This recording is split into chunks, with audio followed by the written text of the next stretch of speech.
Well, I think that they, do a great job of being balanced, which is what most offenses want. They're big up front and run the ball extremely well. Obviously, adding Peppers into the mix, creates a new dimension that a lot of teams, don't have.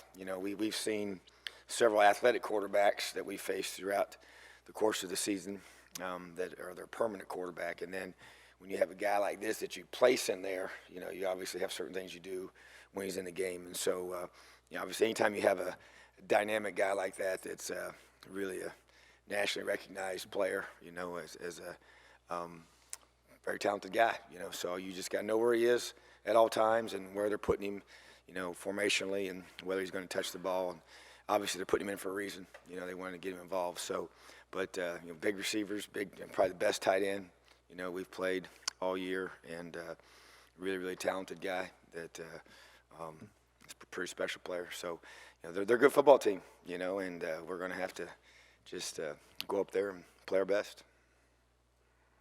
Make a team one-dimensional, as you did in a lot of cases at Penn State, and the key is that dimension that they have, contain that. In terms of the passing game, what do you need to do maybe a little bit better to contain Michigan's passing game? They because they run the ball as well as they do, and obviously it all kind of starts from there. They like to isolate you, on the outside with that, and so what you have to do is you got to win those battles, and you got to pick your scheme to be able to give those guys help at certain times, and then sometimes they're going to have to just make plays, and so obviously that's the challenge of a defense is whenever you do want to make them one-dimensional, and you want to be able to force them into one side or the other. Usually, fundamentally, you want to take away the run and force them to throw, and that wouldn't be any different.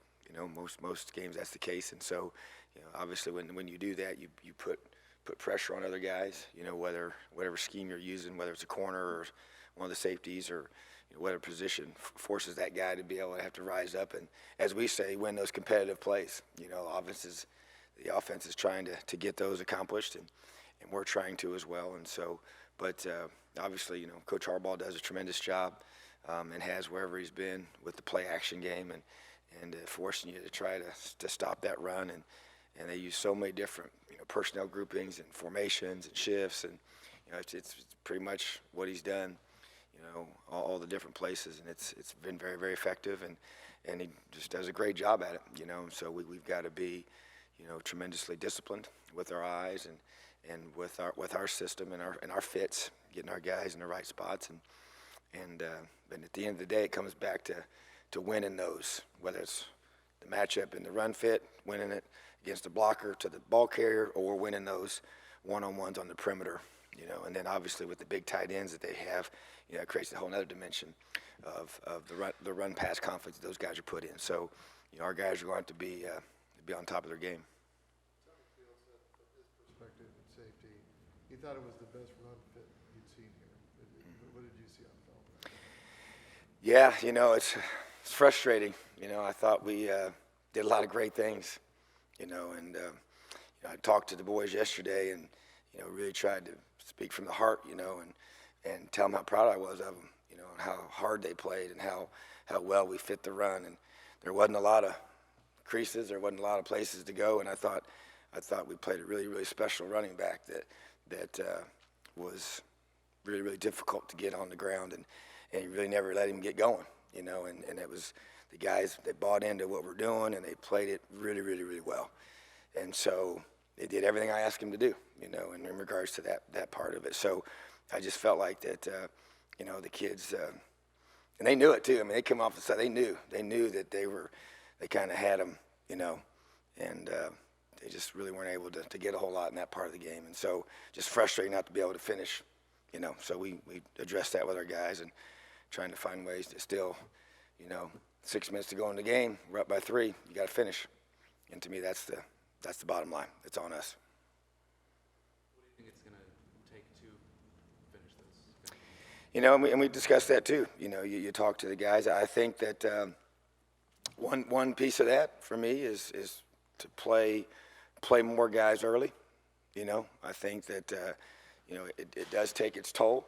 As the game wears on, and if you notice, even some of those situations we had, in the first half, some of those throws, we were able to make plays on them, and then in the second half they were able to make some of those plays, and some of those ended up being the defining plays in that game. And so, to me, it's still about continuing to build depth and get more guys playing to where a guy's not playing 60, 70 snaps, which we still have at this stage of the game. And it's some critical positions.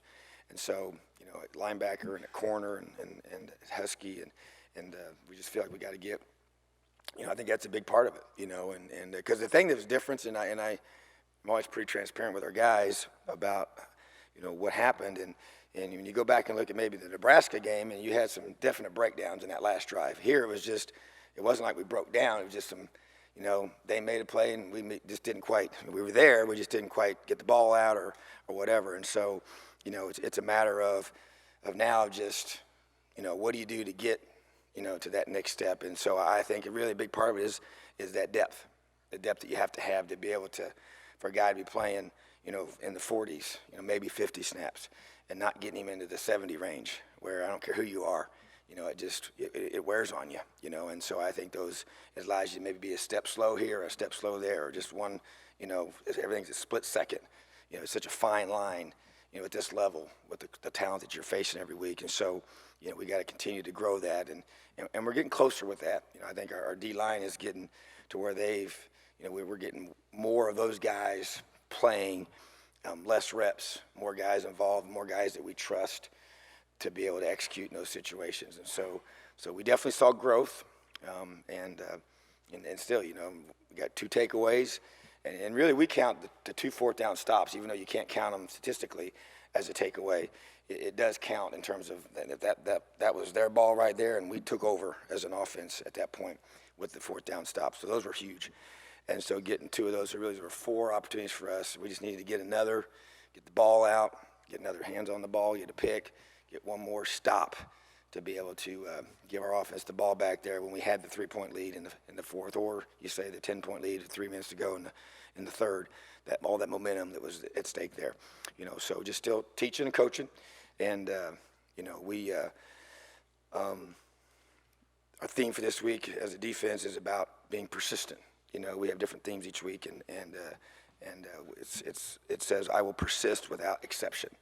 And so we are going to continue to stay the course and keep reinforcing all the great things that they're doing. And I just was so proud of how hard they fought and battled and did such a great job in so many ways. Just got to continue to stay the course and be persistent and find a way. That's what we're going to do.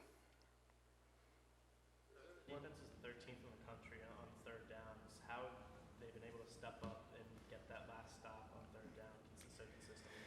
Well, it's a team effort, and another good performance in that area. And it is a critical area, when you start going through talking about the game and even how it changes over time. That's one thing that doesn't change, and that is getting off the field on 3rd downs. And it's probably more so now than ever because of the number of possessions that teams get with the tempo offenses today. And so that's one stat. A lot of times, the yardage thing can get kind of, I don't know what that really means sometimes, but it's about keeping out of the end zone. It's about taking the ball away from them. It's about possessions. So obviously 3rd downs are huge. So we emphasize it. We have one whole practice that we devote to that. And we really try and do a great job as a staff, zeroing in on it. We got guys divide up into different areas to study the opponent for those situations.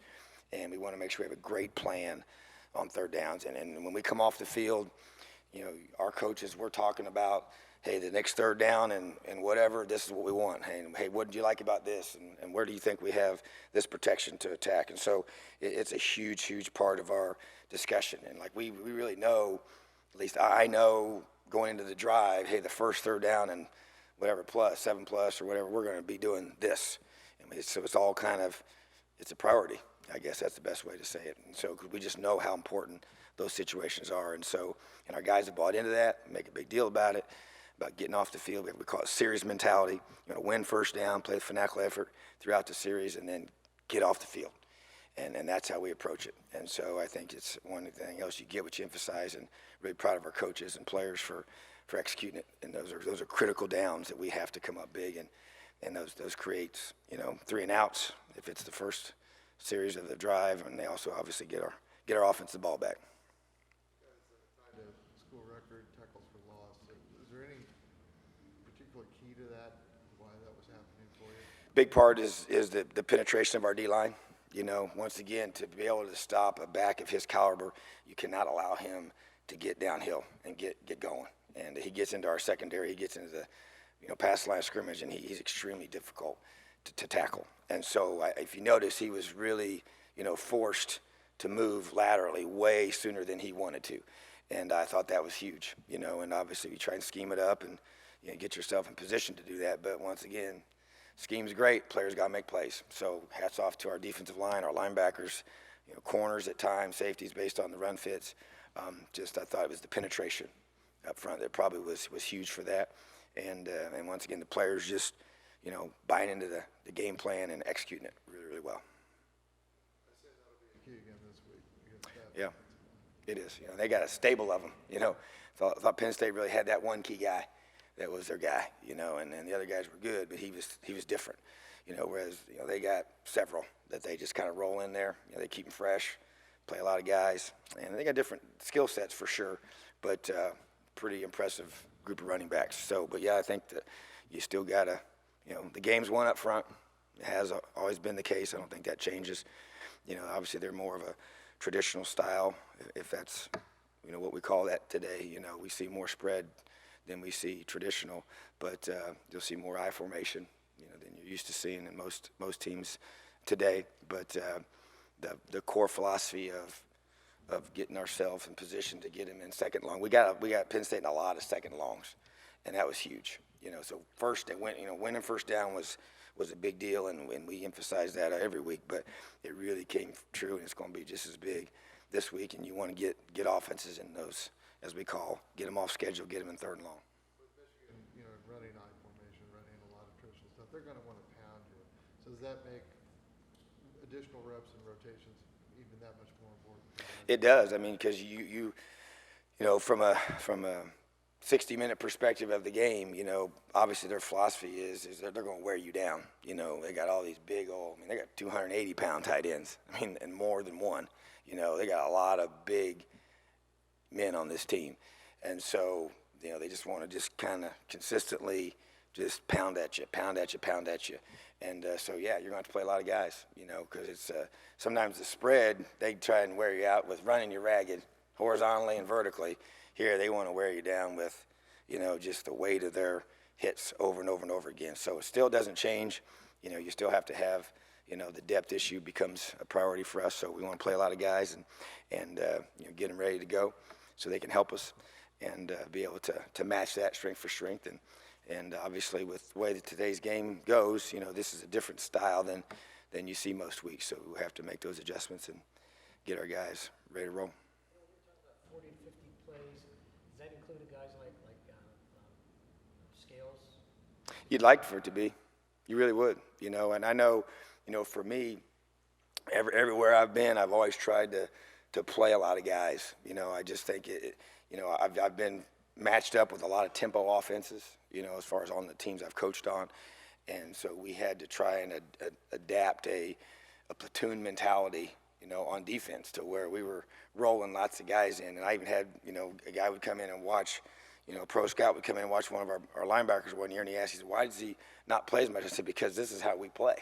This is our approach. I want to be this way. I want these guys to be able to be fresh so, our offense can go at the tempo that they want to go at.